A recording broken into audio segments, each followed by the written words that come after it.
Hi guys, back again. Cheers for watching any of the channel. But here we go again. We're changing the crank sensor on the Freelander 2. Not that hard to change. Most people after watching this video will be able to change it. If you're a novice, you'll be able to change it. If you didn't know what you're doing, you'll be able to change it. Garages charge about 2 hours labour to change one of these. So it's most things people can do at home. If they're a bit confident, can soon change one of these. Nice and easy to change. Causes are non-starting and car cutting out while driving can cause this to go. So we'll show it now on the car. She's down here.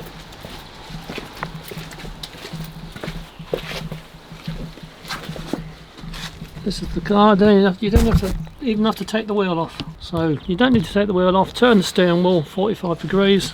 It's just there. That's it there. You just need a 10mm spanner, 10mm long reach socket, or even a short reach socket will do it. Undo the spanner socket here.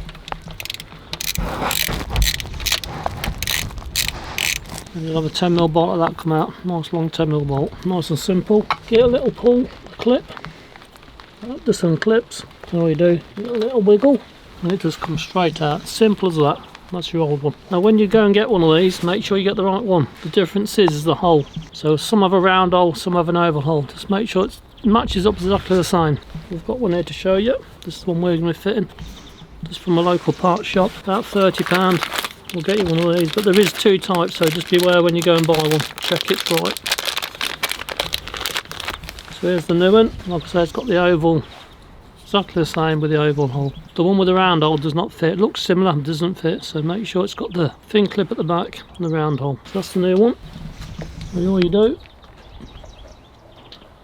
push your clip out the way. Slide it in the back. And simply like that, straight on. Put your 10mm bolt on your spanner. Put it in the hole. Wiggle it in, make sure it's in that little clip, nip it up,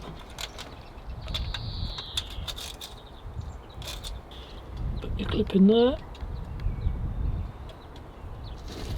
and you let it clip. Once you've hit that little click, that's it all in place. So quite easy to change, nice and simple. Just let your jack down. Some of them as well, just so you know, some have a plastic tray on here.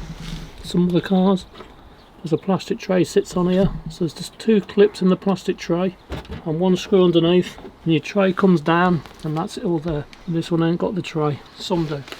That's it guys, catch you on the next one. Cheers.